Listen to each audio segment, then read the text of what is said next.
What's going on, guys? We're coming at you with a new video, and this one's a good one. It's biohacks you can implement immediately in order from least extreme to most extreme. And we do a large portion of these. The more I do it, the more I'm like, we don't need to do crazy stuff. We can just do some relatively normal stuff and be fine. So quick, two crazy ones we've done. I wouldn't recommend cryotherapy and then the chamber, water Float tank? Float tank. Float tank's terrible. I don't understand. Cryotherapy, smokes and mirrors. It's a lot of smokes and mirrors. Biohacking, basically, you're probably familiar with Dave Asprey. He's like the king of biohacking. It's John Lemansky as well. Yeah, it's things you can do that like help your biology perform better.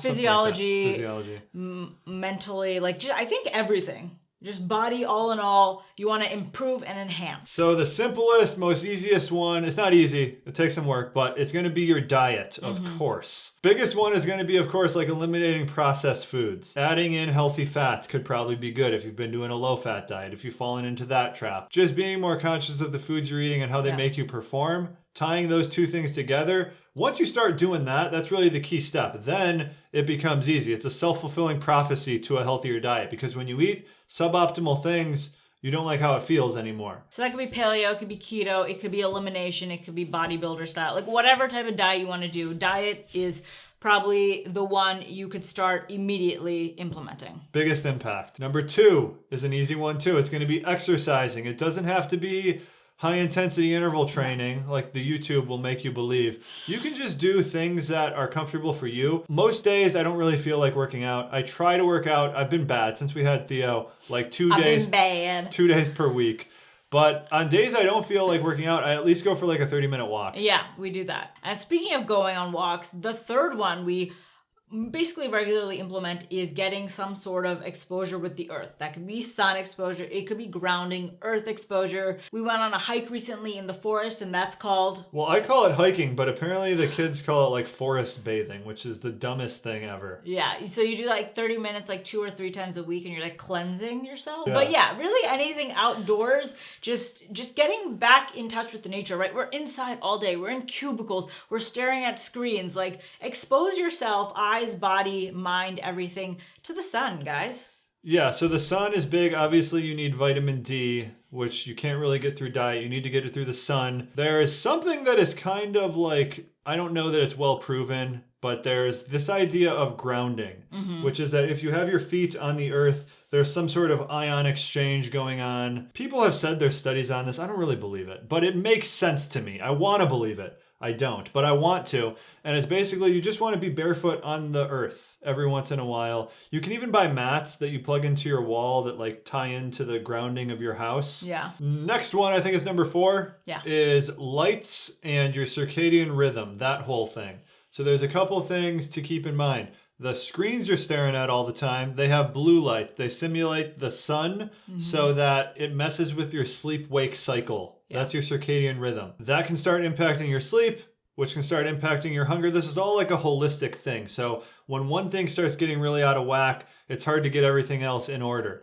So some things I do every day is I got the blue light removers on all my screens. Yep. I use F-Lux on my desktop computer, and I use like Twilight, it's called, on Android. It's just an app that takes the blue light out of your screen. Yeah, and then on the iPhone, there's just like a built-in one, like nighttime mode or night shift mode or something. And I also have blue blocker glasses, which I'll wear mornings and nights. Basically, anytime the sun's not out, I want to protect my eyes from the blue light, so that the only time I'm getting those lights is from the sun. And also what's going to help with that is being out in the sun when the sun is up. Yeah.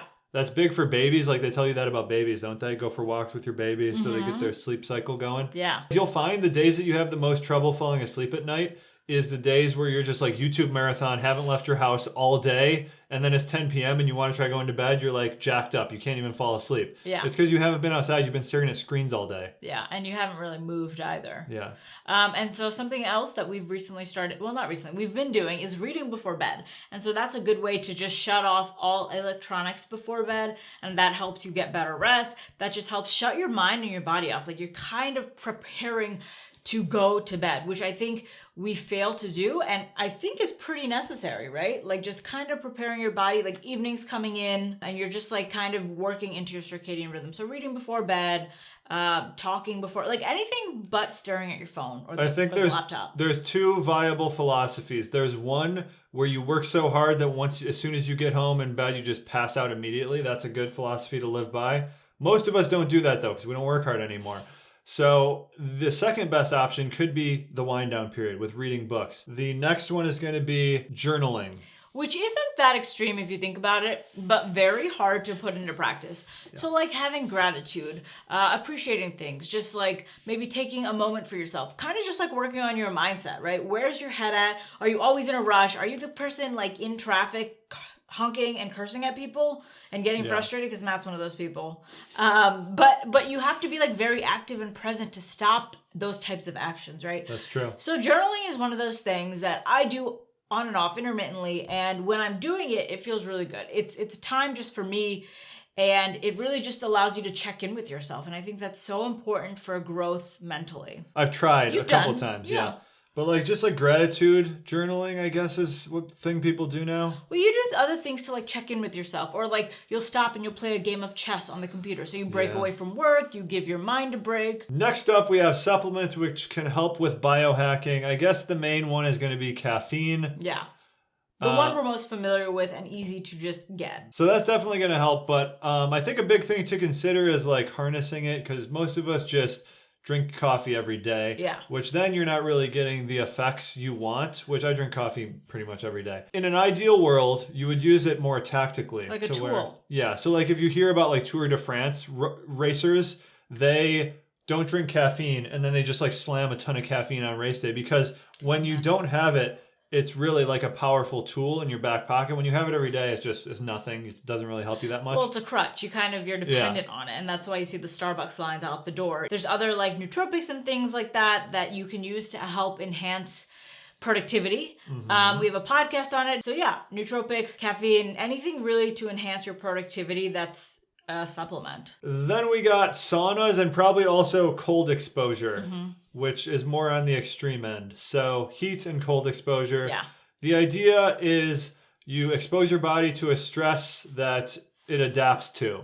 And I've experienced this. So if you go in the sauna the first time, you can only stay in for like 10 minutes. Then the next time you can stay in for 12 minutes. And you're like building this tolerance up that seems to be beneficial for things. I don't know. There's studies on it. I haven't really looked into them. And then the cold exposure could be as simple as like, I don't know. I know people like go into the woods naked in the winter. Do they? Yeah.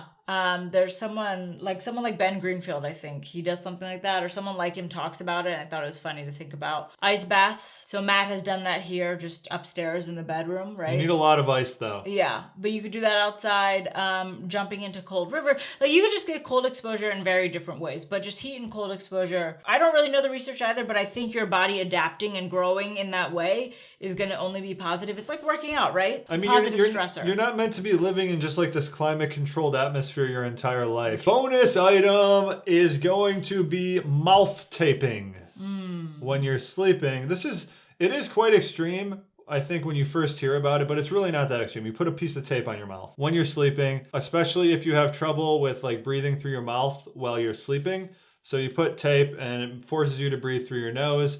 And then over time, that forms the habit of just breathing through your nose when you sleep. Yeah, it's not something you do forever. It's not even something I do at this point. Once you do it long enough, and I would say like a couple weeks, maybe even just a week, like you get so used to the idea of breathing through your nose, having your mouth shut, that if you don't do the tape one night, you'll be like, oh, I kept my mouth shut the entire time. And that improves upon your sleep as well. So I guess that's the most extreme I've gotten. And this is the tape you can use. It's 3M Micropore. And then I guess one other thing that we didn't mention that's kind of an easier one is fasting or intermittent fasting. That can be a biohack. And especially like on days that I want to get a ton of things done, like ultra productivity, if you just don't eat until you get everything done, that is a pretty good hack. It's not easy to do for everyone, especially if you haven't been doing keto for a while or you're not used to doing fasts. You're definitely more productive when you're a little hungry, I would say. Anything else? I guess that's it. You guys got any big biohacks? What are the worst ones? Cryotherapy. Cryotherapy is terrible. We have a video where we went to cryotherapy and